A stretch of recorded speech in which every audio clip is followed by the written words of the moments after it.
días, hermanos. Qué gozo poder compartir una nueva oportunidad con ustedes en las meditaciones de los viernes. En este tiempo he estado meditando en lo que es la sabiduría. Quiero invitarles a que podamos meditar en este tema que es tan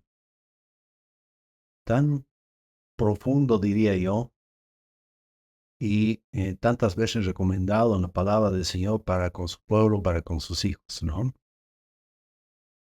Como introducción podríamos decir que seguro tú has tenido alguna vez un diálogo con alguna persona, pariente, amigo, compañero de curso, compañero de trabajo, sobre el tema de la felicidad, ¿no? Alguna vez preguntan, ¿qué es ser feliz? O estás buscando sentirte plenamente realizado, pero no sabes a qué deberías dedicarte, en especial los jóvenes, ¿no? Cuando están por elegir una carrera, por elegir, digamos, una forma de poder mantenerse en esta vida. Ha llegado un punto en tu vida en el que te planteas qué deberías hacer para ser o para sentirte pleno. ¿Qué acciones deberías hacer? ¿Cómo deberías hacer, no? Y estas son el tipo de preguntas que todos hacemos antes o después en nuestras decisiones, ¿no? Forman parte de un recorrido que todos los hermanos, todas las vidas, tú amigo que tal vez nos estás viendo por primera vez, también te has preguntado en algún momento. Y para tratar de dar respuestas a estas y otras preguntas, existen metodologías que nos ayudan a definir nuestro lugar en el mundo, en referencia a nuestro propósito, cuál es nuestro fin, ¿verdad? Y en este sentido, el hombre a lo largo de toda la historia siempre se ha planteado como máximas, digamos, ¿no? En las diferentes culturas. Y bueno, podríamos mencionar que es una máxima. Es un contexto secular, ¿no? Hablamos del ámbito secular, que podríamos decir que es una regla, es un principio, proposición generalmente admitida por quienes profesan una facultad o ciencia, es decir, nos proponemos algo, nos ponemos una máxima para vivir, ¿no? Una máxima para desarrollar nuestras actividades, nuestra forma de pensar. Entonces, una máxima podríamos decir que es una sentencia o una doctrina que puede ser buena para dirigir las acciones morales, ¿no? Principalmente enfocada a eso, a un aspecto moral, de convivencia, de bienestar. Ahora, ya en el contexto cristiano espiritual, ¿con qué podríamos comparar esa máxima? Nosotros encontramos libros sapienciales en la escritura y hay un libro que nos habla de sabiduría en profundidad y es el libro de Proverbios, ¿no? Y este título de este libro se encuentra en el primer versículo, ¿no? De lo que es Proverbios, que es Mishlei o Shelmor. Mishlei viene del hebreo mashal, como un dicho común que nació en la experiencia humana, ¿no? Y llega a usarse en forma comparativa y normativa, es decir, constituye como una máxima, ¿no? Un proverbio, nos va a enseñar algo. Y este dicho regla de la conducta humana sirve de modelo para el creyente, para nosotros, ¿no? Es el modelo, es el estándar. Entonces podemos decir que proverbio es un dicho corto que resalta una norma para la vida. Es un dicho corto que ofrece consejos de un sabio en un campo especial a personas que no tienen mucha experiencia en otro campo, ¿no? O en este campo. Es un dicho que enfatiza consejos prácticos para la salud física, emocional y principalmente espiritual. Eso es un proverbio. Ahora, una vez definido qué es un proverbio, y ya con un poco más de, digamos, conocimiento de lo que significa un proverbio, demos inicio a esta meditación en lo que refiere en la escritura a Proverbios, justamente Proverbios 1. Quiero compartirles del versículo 1 al 7, que dice así: los proverbios de Salomón, hijo de David, rey de Israel. Estoy leyendo la versión Reina Valera 1960. Y dice, para entender sabiduría y doctrina, para conocer razones prudentes, para recibir el consejo de prudencia, justicia, juicio y equidad, para dar sagacidad a los simples y a los jóvenes inteligencia y cordura. Oirá el sabio y aumentará el saber, y el entendido adquirirá consejo, para entender proverbio y declaración, palabras de sabios y sus dichos profundos. El principio de la sabiduría es el temor de Jehová. Los insensatos desprecian la sabiduría y la enseñanza. Eso es lo que refiere el primer capítulo de Proverbios. Hemos leído del 1 al 7. De esta lectura quiero enfatizar tres elementos, ¿no? El primero, que es la presentación del autor en la forma y la forma literaria, es decir, el primer versículo nos habla de aquello. Después vamos a ver las metas y el propósito de este libro o de este capítulo. Y al final, el último versículo nos habla de la aplicación. ¿Cómo debemos aplicar esto en nuestra vida? Bien, en lo que se refiere a la presentación del autor y la forma literaria, dice, los proverbios de Salomón, hijo de David, rey de Israel. Entonces, primero debemos recordar el contexto judío, contexto de Israel, que cuando los hebreos pensaban en la ley, sus mentes se volvían inevitablemente hacia Moisés, ¿verdad? Cuando se expresaban por medio del canto, ¿qué traían a su mente? ¿Qué personaje? Sí, ciertamente, David. David. Y cuando recordaban sus dichos proverbiales o hablaban o pensaban respecto a la sabiduría, inmediatamente venía a su mente Salomón, hijo de David. Los estudiosos difieren acerca de si la referencia de los proverbios de Salomón incluye todo el libro o solamente la primera sección, pero cuando nosotros revisamos toda la escritura, todo el libro de proverbios, no solamente Salomón, hay otros autores, ¿verdad? Entonces, este libro está compuesto por varios autores. Sin embargo, en este primero, en el primer versículo está hablando de Salomón, hace referencia específica a quién es el autor. Decíamos, la palabra proverbios no da solamente el título, perdón, del libro, sino que también designa el tipo de literatura en que fue escrito. Acerca del significado de mashal, veíamos proverbio, es un estilo literario, ¿no? Que habla sobre lo que es un significado y también puede referirse a un discurso más largo. Es decir, el mashal, el proverbio puede ser algo corto o largo, pero que está hablando algo muy profundo. Entonces, la palabra proverbio entonces refiere a varias formas de declaraciones sabias y de inspiración. Eso es lo que hacen los proverbios. Recordemos, largo o corto, pero nos está hablando, nos está inspirando, nos está direccionando a algo sabio, inspirado por Dios. Bien, hemos visto el primer punto sobre el autor y el tipo de literatura de proverbios. Veamos el segundo punto, metas y propósito del libro. Bueno, en este caso, el propósito de este capítulo. Inmediatamente en el versículo segundo nos dice, para entender sabiduría y doctrina, para conocer razones prudentes. Nos está dando la razón de que Salomón escribió, inspirado por el Espíritu Santo, inspirado por Dios. ¿Para qué? ¿Cuál es el fin? ¿Cuál es el objetivo de esta escritura? Para entender sabiduría y doctrina, para conocer las razones prudentes, dice el versículo segundo, ¿verdad? Entonces, nos está exhortando a todos. Adquieren la habilidad disciplinada para llevar una vida recta, para entender sabiduría y doctrina. El entender implica tiempo de meditación, implica tiempo para poder comprender, ¿verdad?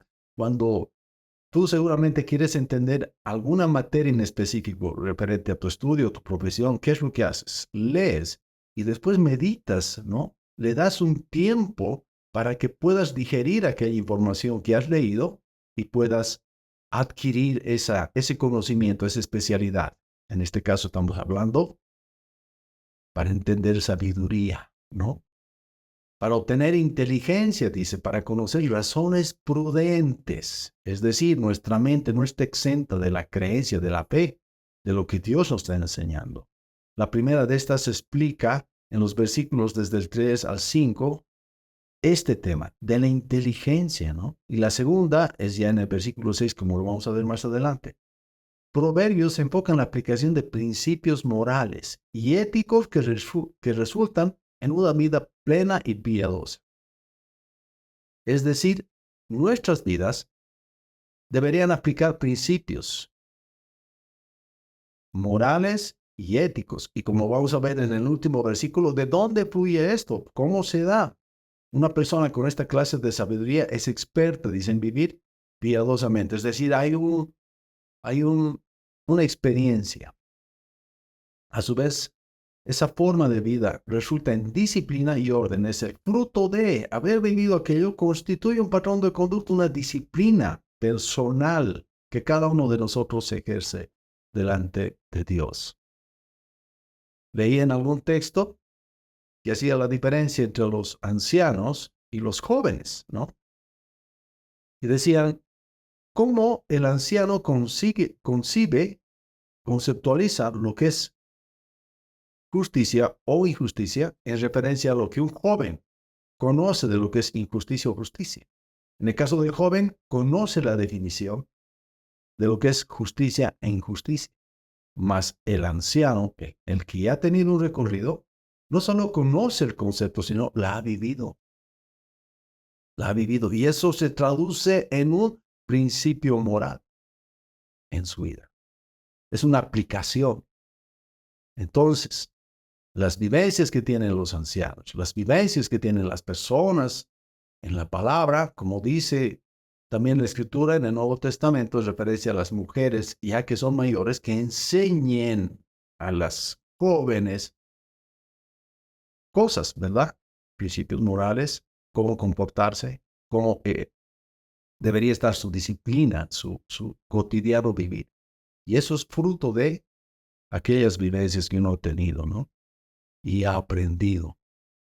En el versículo 3 dice, para recibir el consejo de prudencia y justicia y juicio y equidad.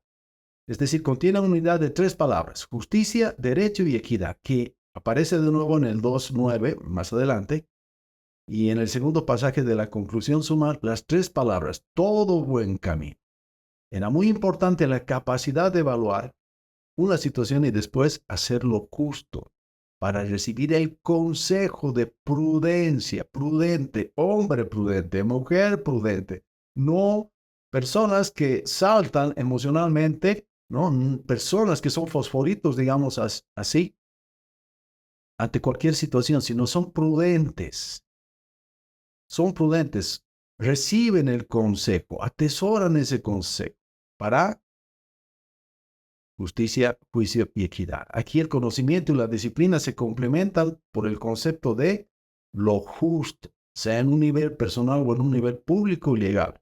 La justicia es una práctica de la vida del creyente. Te repito, hermano, la justicia es una práctica de la vida del creyente. No seas rápido en tus juicios, no seas rápido en tus pensamientos, sino sé prudente para ejercer una justicia de acuerdo al Señor. Se debe entender justicia en un concepto amplio de rectitud e igualdad ante Dios. Proverbios 1:4 dice, para dar sagacidad. ¿Para qué también había sido? Dar sagacidad a los simples y a los jóvenes, inteligencia y cordura. Está hablando de 2 grupos de personas, los simples y los jóvenes. A ver, veamos. Entonces, estos 2 grupos hablan de los ingenuos, los simples, ingenuos, y los jóvenes. Si se mantiene un paralelismo sinónimo absoluto, entonces los 2 grupos pueden apuntar a un solo grupo. Podemos decir que estas palabras son para los 2, concentrados en un grupo, que son simples y jóvenes, ¿no es cierto? Es decir, jóvenes adolescentes. Los simples, esta palabra simple, está en griego petit, que es inexperiencia. Eso significa simples en el original. Se refiere a los inexpertos e ingenuos. No son retrasados mentales. Y no significa que carezcan de entendimiento o que sean tontos y que desprecien la sabiduría. Más bien son personas cuyo contacto con la vida y la sabiduría ha sido muy limitado. Si pensamos en ese concepto, nos lleva directamente a pensar en jóvenes adolescentes que no han tenido mucho contacto, no han descubierto muchas cosas en el Señor respecto a la vida, por lo tanto son ingenuos, son inexpertos. Y por causa de su inexperiencia, fácilmente son engañados e influenciados. Por lo tanto, necesitan sagacidad, prudencia, inteligencia o sensibilidad. Y es ahí donde últimamente en nuestras sociedades vemos el ataque del enemigo hacia nuestros adolescentes. Aquellas personas que son ingenuas, inexpertas y que al recibir información errónea de parte de entidades, de parte de corrientes culturales, corrientes ideológicas, van recibiendo mala información para formar en ellos algo que no está en el corazón de Dios. La palabra del hebreo petit, simples, se utiliza 14 veces en Proverbios. Los simples y los jóvenes necesitan sabiduría y prudencia, inteligencia y cordura. Hay una palabra, meshima, que significa planeación sabia, es decir, nosotros deberíamos movernos dentro de lo que el Señor, nuestro Dios, ha planificado para nosotros. Él quiere que nos movamos dentro de sus propósitos, dentro de su plan. Entonces, la educación proverbial espera ahorrar a los jóvenes muchos momentos de tragedia. Tal vez tú recuerdas, los papás, les hablo a los hermanos padres, papá, mamá, que a través de nuestros consejos, a través de nuestras recomendaciones, tratamos de allanarles el camino para que nuestros hijos crezcan sin dolor. Tratamos de allanar muchas malas experiencias que podrían tratar, pero no siempre se da aquello, no siempre escuchan, ¿no? Y es ahí donde nuestros jóvenes, a través de la experiencia, aprenden.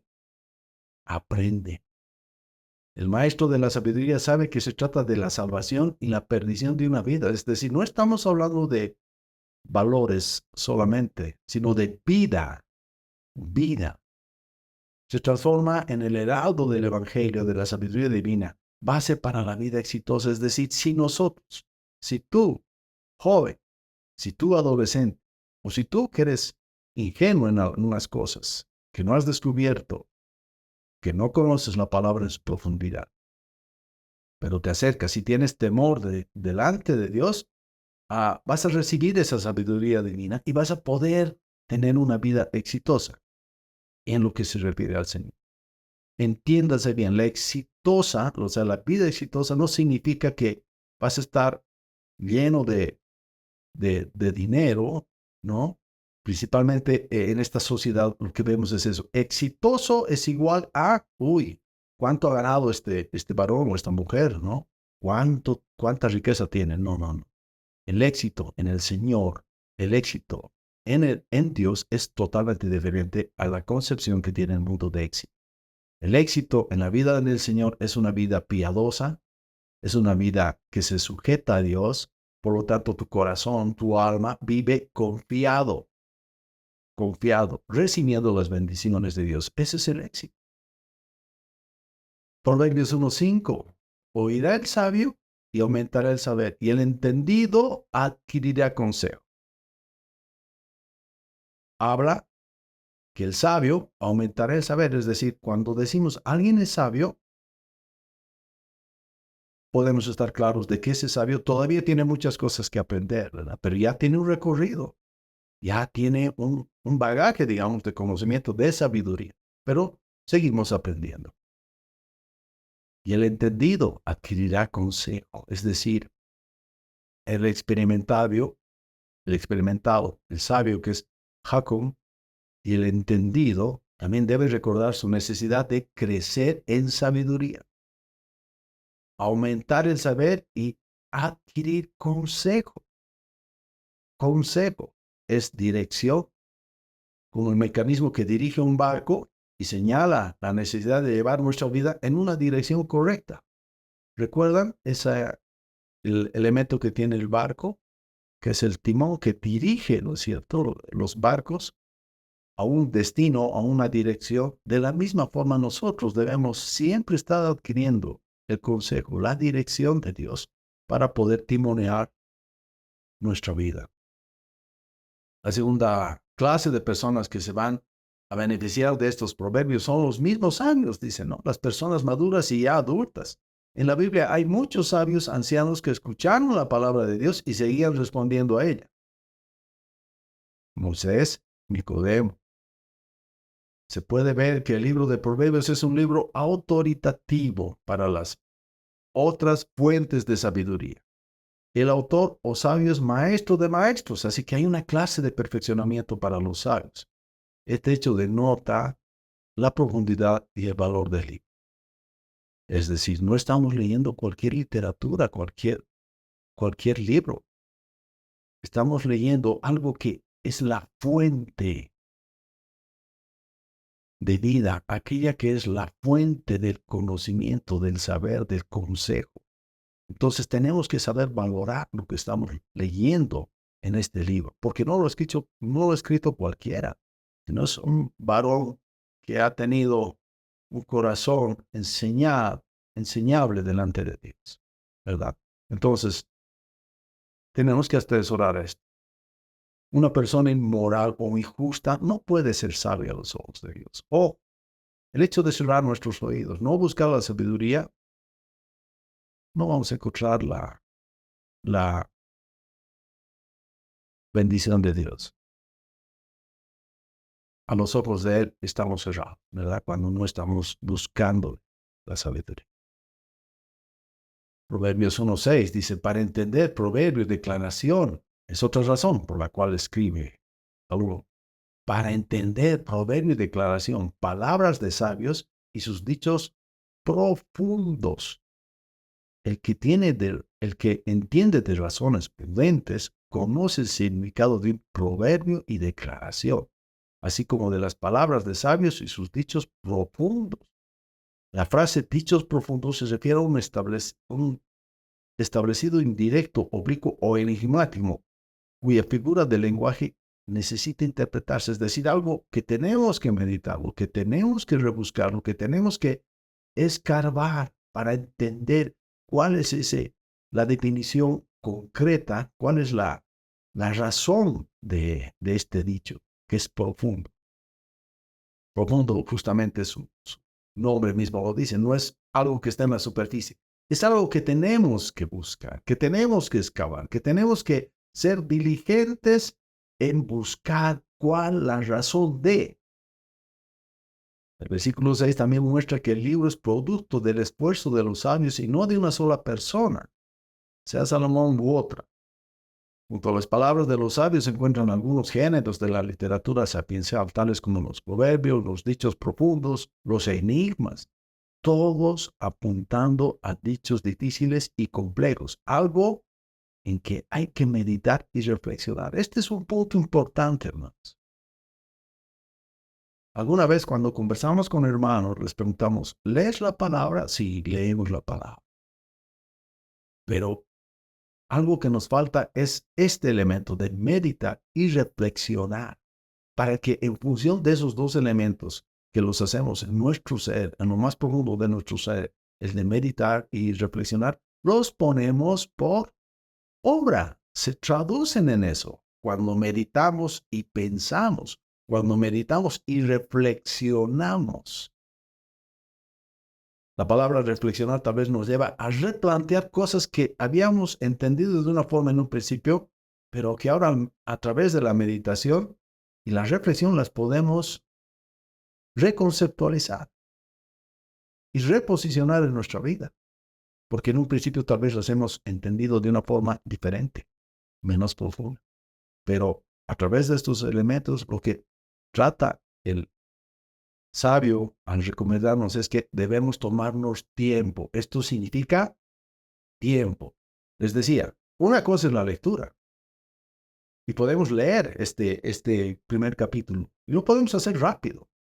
Pero, ¿cómo está nuestro tiempo de reflexión y meditación respecto a él? Esa es una carga horaria que no son 5 minutos, no son 10. Va a representar mucho más tiempo.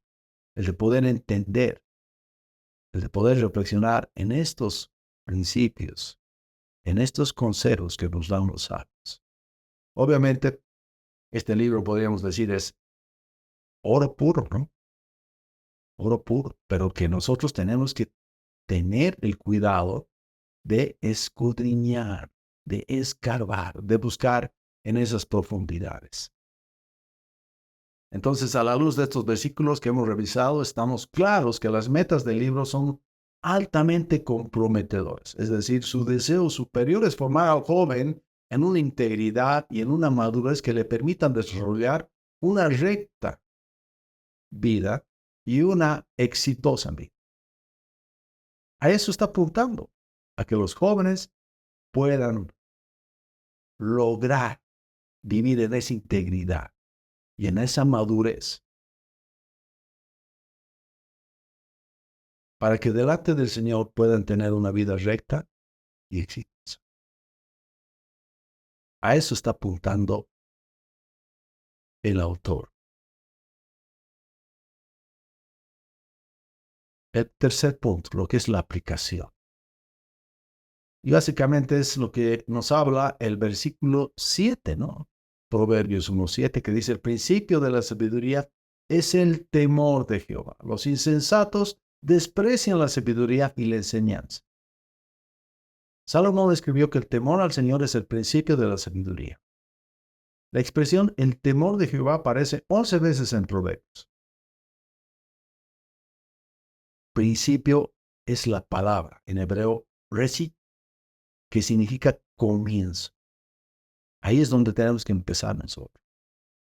De hecho, no se trata de un terror insano, ¿no? El temor de Dios no es un terror insano o un temor satánico. Sin embargo, hay que reconocer que hay un temor santo, un temor que advierte el peligro. Por ejemplo, cuando nuestros hijos eran pequeños, le poníamos a los enchufes de las paredes unos elementos plásticos de seguridad, ¿no? Para que no metan el dedo. ¿Por qué? Porque nosotros sabíamos que nuestros hijos, si metían el dedo, se podían electrocutar. Entonces, tomábamos acciones de cuidado, ¿no? Entonces, al transmitir a ellos esto, les transmitíamos un sano temor al enchufe eléctrico. Les decimos, no vas a meter, porque sabíamos las consecuencias.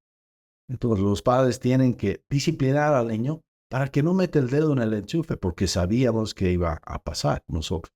Ellos tal vez no lo habían experimentado, pero ya estaban advertidos de que hay un peligro.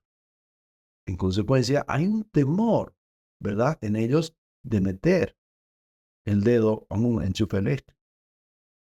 Entonces, el miedo debe funcionar no solo en el campo físico, sino también en el campo moral. El temor de Jehová mira toda la vida humana e inspira un sano temor hacia la persona de Dios.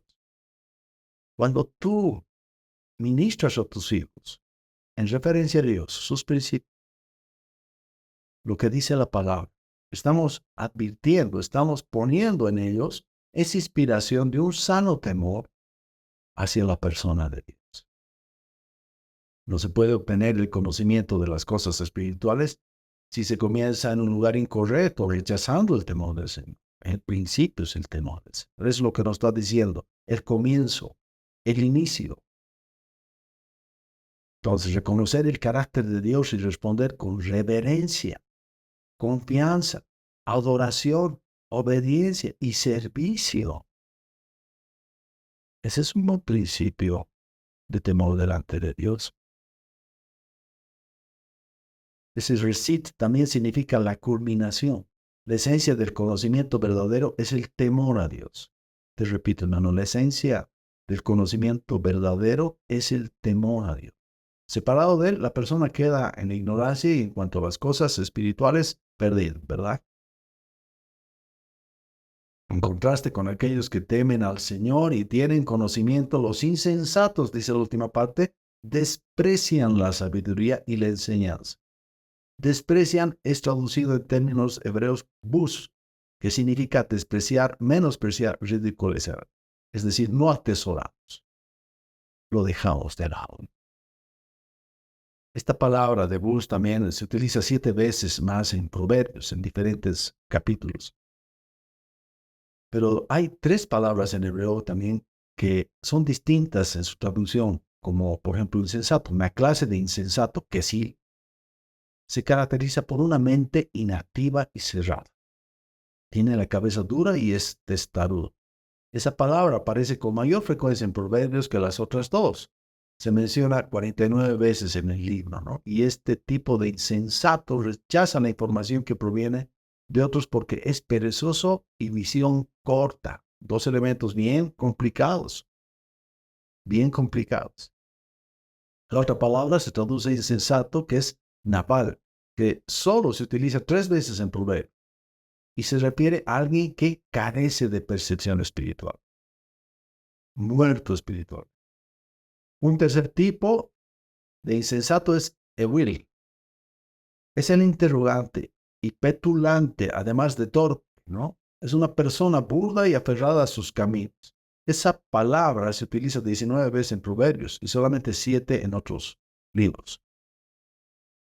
Los insensatos que estamos nosotros leyendo en este capítulo 1, versículo 7, son aquellos que rechazan a Dios y la sabiduría porque son arrogantes y soberbios. Estamos hablando de la condición del corazón. La arrogancia, ¿dónde nace? En tu corazón. Tu orgullo. Soberbio, que tú te conceptualizas o autoconceptualizas como lo mejor. La soberbia, el orgullo. A esas personas se está refiriendo este versículo, insensatos. Los 2 tipos de personas que se ponen en contraste en este versículo, los que en humildad temen a Dios y por lo tanto adquieren el verdadero conocimiento, y los insensatos arrogantes que por causa de su negativa a temer al Señor demuestran que desprecian la sabiduría y la enseñanza. Esos 2 tipos de personas se contrastan a través de gran parte del libro de Proverbios. Para ir concluyendo, en este versículo clave se puede hallar los requisitos divinos para la vida sana. ¿Qué debe ser?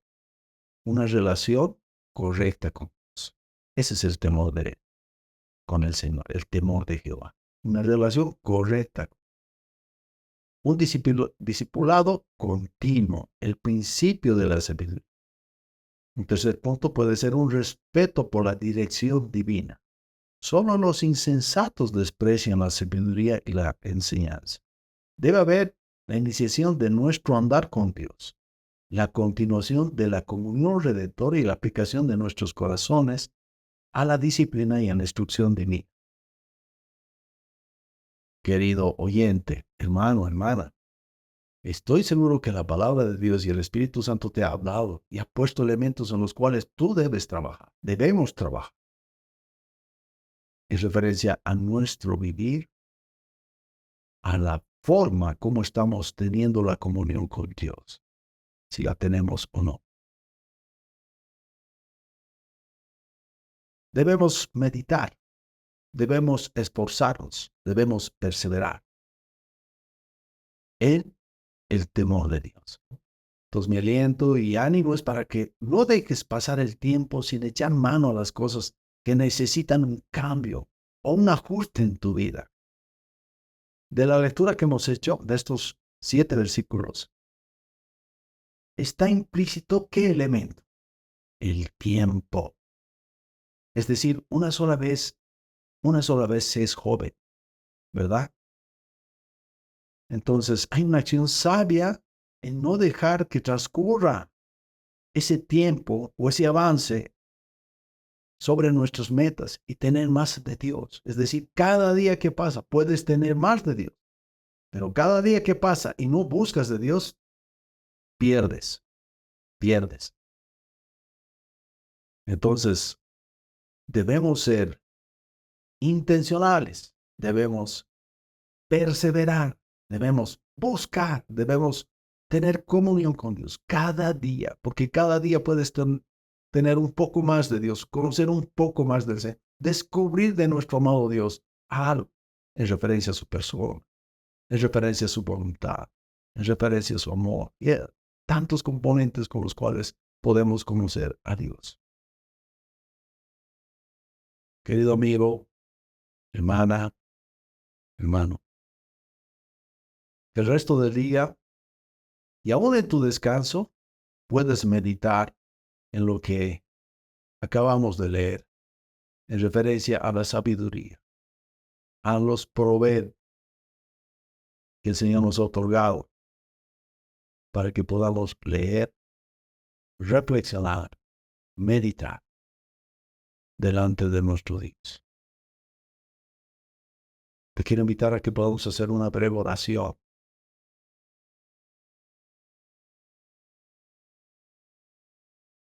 Amado Dios, gracias por tu palabra. Gracias, Señor Jesús,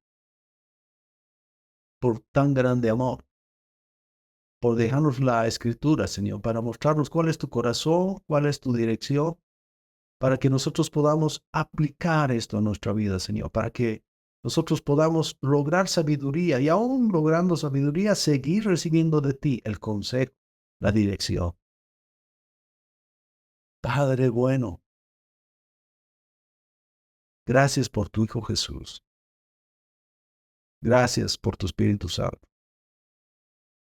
Gracias porque tú hablas a nuestros corazones, Señor, y nos das dirección.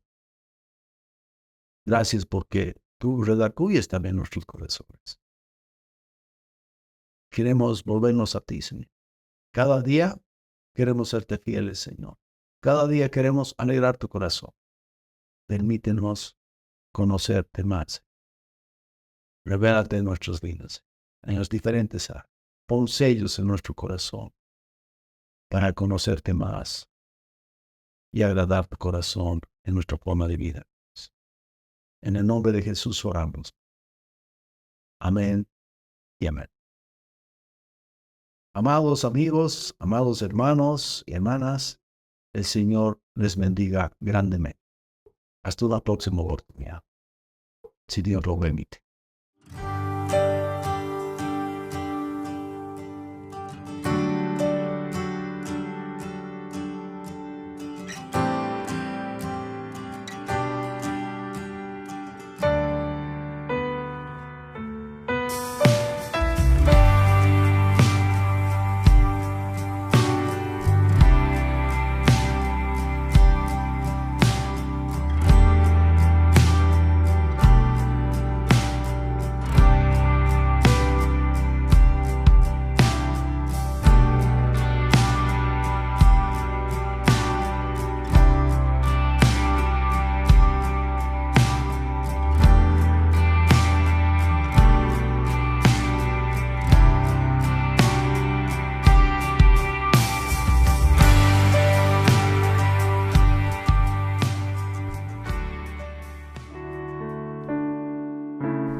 Esperamos que el mensaje de hoy haya sido de bendición para tu vida. Si necesitas consejería o apoyo en oración, por favor no dudes en contactarte. Escríbenos a los siguientes números de WhatsApp. En la Ciudad del Alto, al número 719-05-791. 719-05-791. En la zona central, al número 732-11354. 732-11354. En la zona sur, al número 75 25 70 56. 75 25 70 56. Que Dios te bendiga.